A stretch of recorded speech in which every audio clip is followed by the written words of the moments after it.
Seja muito bem-vindo para mais um encontro com a palavra. Esse programa é parte de um curso de todos os livros da Bíblia.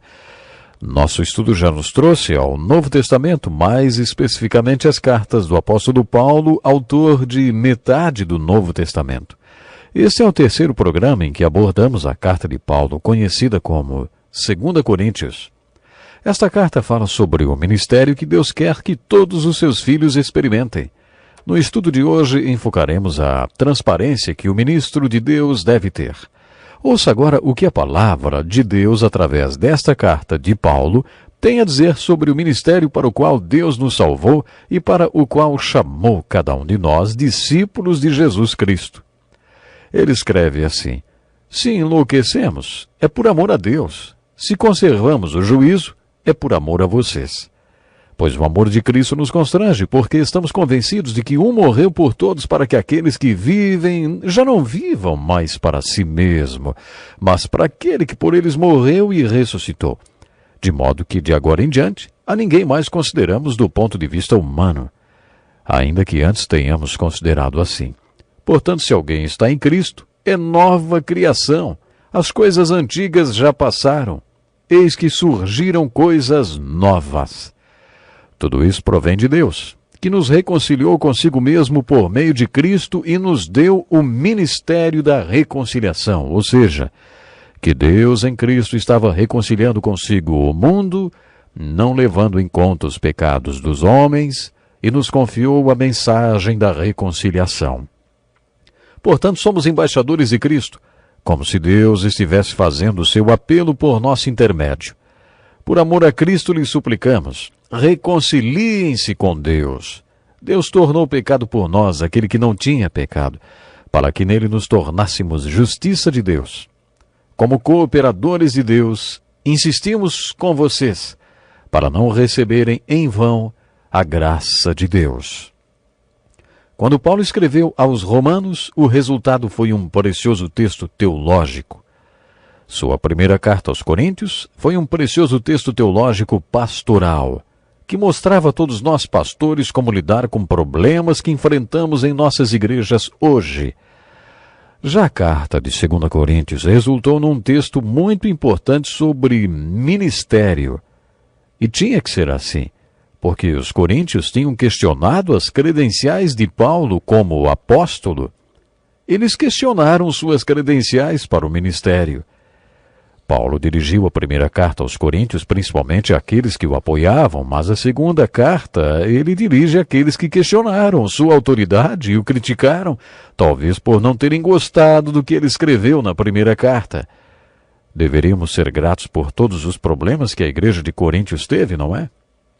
Graças àqueles problemas, hoje temos acesso à carta de 1 Coríntios, que é um texto sobre teologia pastoral de grande importância para a igreja.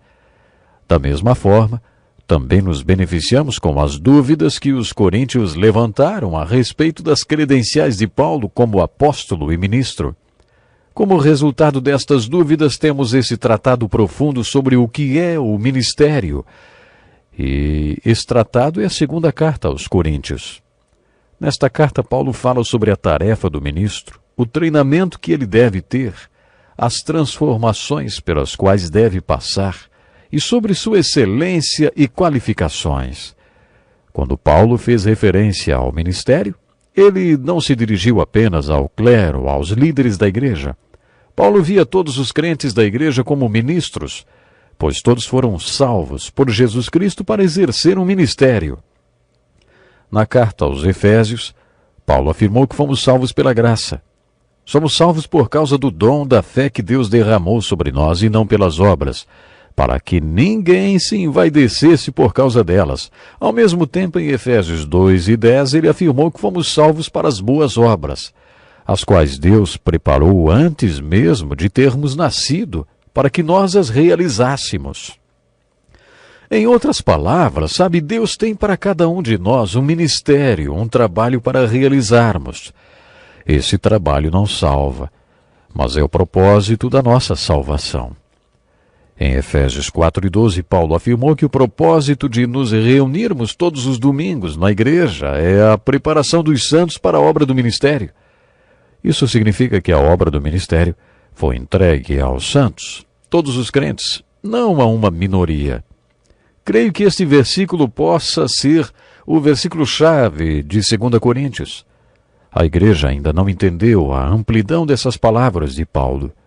E enquanto não entendermos, não conseguiremos evangelizar o mundo, que é a missão de toda a igreja, não apenas de seus líderes. Existem pessoas que não podem ser alcançadas pelo pastor da igreja, nem por nenhum ministro. Algumas pessoas jamais conversariam com qualquer pastor ou líder da igreja, mas conversariam com você. Deus o colocou num lugar estratégico para ministrar para certas pessoas a quem só você tem acesso. Muitas pessoas não precisaram de um pastor famoso nem de um evangelista para se converter. Elas precisam de alguém do seu dia a dia. Por exemplo, eu não vou ser capaz, eu acredito, de chegar para um famoso jogador de futebol e evangelizá-lo.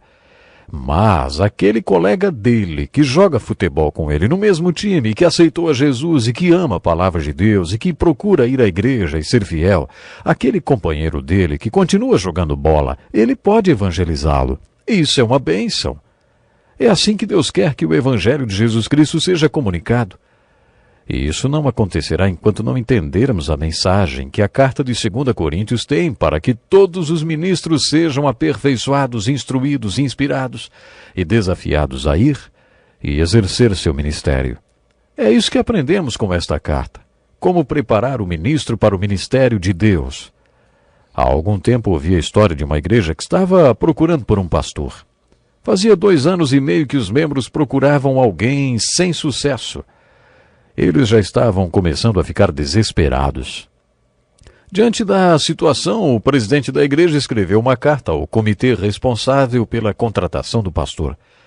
Caros senhores, ciente de que a vaga para pastor ainda não foi preenchida, gostaria de me candidatar para ocupá-la. Tenho mais de 50 anos, nunca preguei em nenhum lugar por mais de 3 anos. Em alguns lugares onde preguei, causei tumulto com minha pregação. E devo admitir, já fui preso 3 ou 4 vezes. É claro que nenhuma das vezes foi por causa de alguma coisa errada que eu fiz. Minha saúde não é muito boa. Mesmo assim, já realizei muita coisa. As igrejas onde preguei são pequenas, apesar de estarem em cidades grandes. Nunca me dei muito bem com os líderes religiosos nas cidades onde preguei. Na verdade, alguns me ameaçaram de morte e até me atacaram fisicamente. Não sou muito bom em relatórios, nem sei direito quantas pessoas já batizei. Mas, se vocês quiserem, farei o melhor que puder, para servi-los. O presidente do comitê perguntou ao grupo: "E aí, o que vocês acham desse candidato?" Um dos membros da igreja disse: "Não tem boa saúde, encrenqueiro, não tem boa memória, ex-presidiário. Vocês enlouqueceram. Quem convidaria uma pessoa como esta para ser pastor?" E o comitê rejeitou. Foi aí que o presidente do comitê disse: "Sabiam de uma coisa? Vocês acabaram de rejeitar o apóstolo Paulo." É mesmo. Se hoje Paulo se candidatasse para pastor de uma de nossas igrejas, apresentaria exatamente este currículo.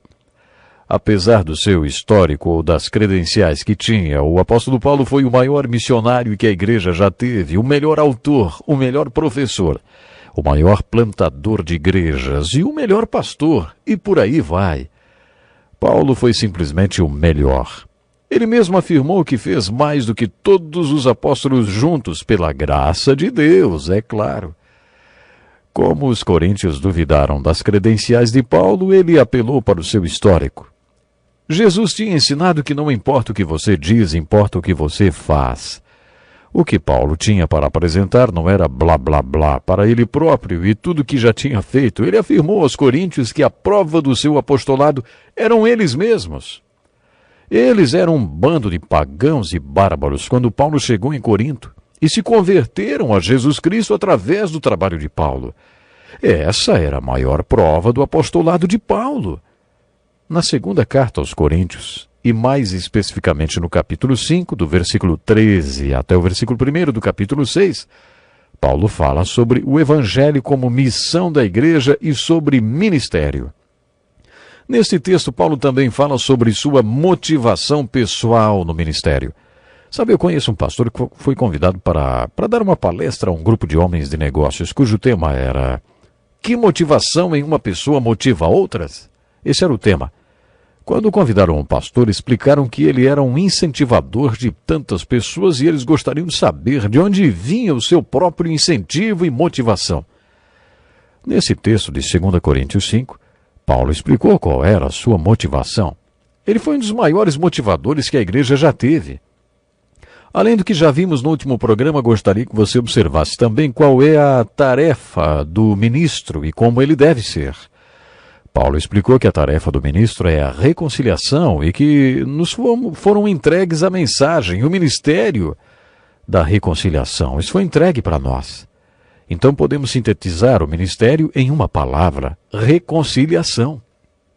Além disso, Paulo também falou sobre o relacionamento entre o ministro e Jesus Cristo.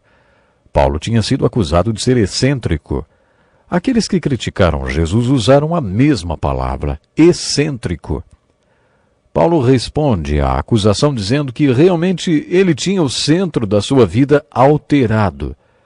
Por isso ele era excêntrico, porque o centro da sua vida não era mais ele mesmo, e sim Cristo Jesus. Paulo descreveu também o seu relacionamento com Cristo. Ele se dirigiu a todos os ministros, isso quer dizer, a todos aqueles que têm Jesus no coração, dizendo que tudo o que somos foi conseguido por causa e através de Jesus Cristo. Para que você seja um missionário, um ministro ou um servo de Deus, você tem que ter passado por um processo de Jesus Cristo. Por isso Paulo fala em 2 Coríntios 5,18. Tudo isso provém de Deus, que nos reconciliou consigo mesmo por meio de Cristo e nos deu o ministério da reconciliação. Esta é a mensagem de Paulo referente ao ministro. Quando Cristo morreu na cruz, Deus se reconciliou com o mundo e cessou a acusação de pecados contra os homens.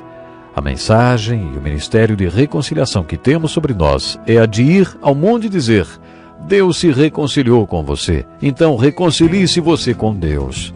Ficamos por aqui. Este é um estudo escrito pelo Dr. Dick Woodward, na voz do pastor Edson Bruno.